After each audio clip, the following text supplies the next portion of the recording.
Tell us a little bit about a journalist in St. John's named Lana Payne, and tell our viewers why, even if they're not from St. John's, Newfoundland, they should care.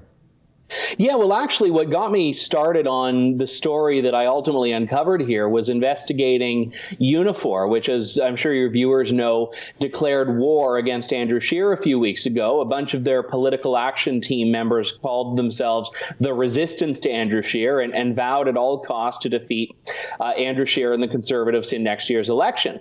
And that in and of itself, I think, is a labor union's prerogative, like any other organization, to have a perspective and to want to act on it.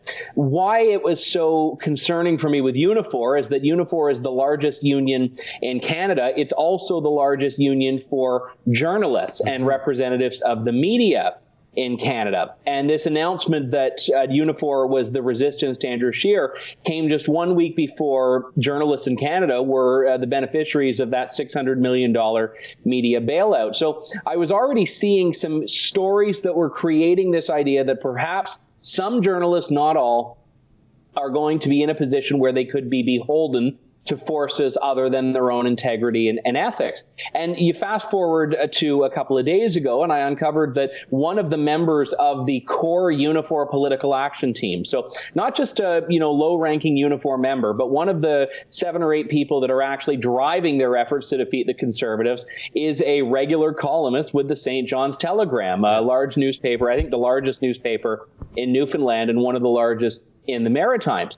And to be fair, I don't have any issues with, a columnist taking a pro-Justin Trudeau stance or an anti-conservative stance. I think that's to be expected. What I do have an issue with is her doing so while she's also collecting a paycheck, presumably from Unifor, which has a very specific goal, and that is to defeat the Conservatives. And this would be, I think your analogies were very spot on. It would also be the same, in my view, of someone being a political candidate and at the same time as running for office, writing columns to give people their analysis on politics. Yeah, you're right. You make me think way back, about 20 years ago or so almost, when I ran briefly for Parliament in Calgary Southwest for the old party, the Canadian Alliance. I was writing for local newspapers, but once I threw my hat in the ring, they said, all right, you're a candidate now, and we can't really let you pretend to be a neutral, objective voice because you have a very specific political interest.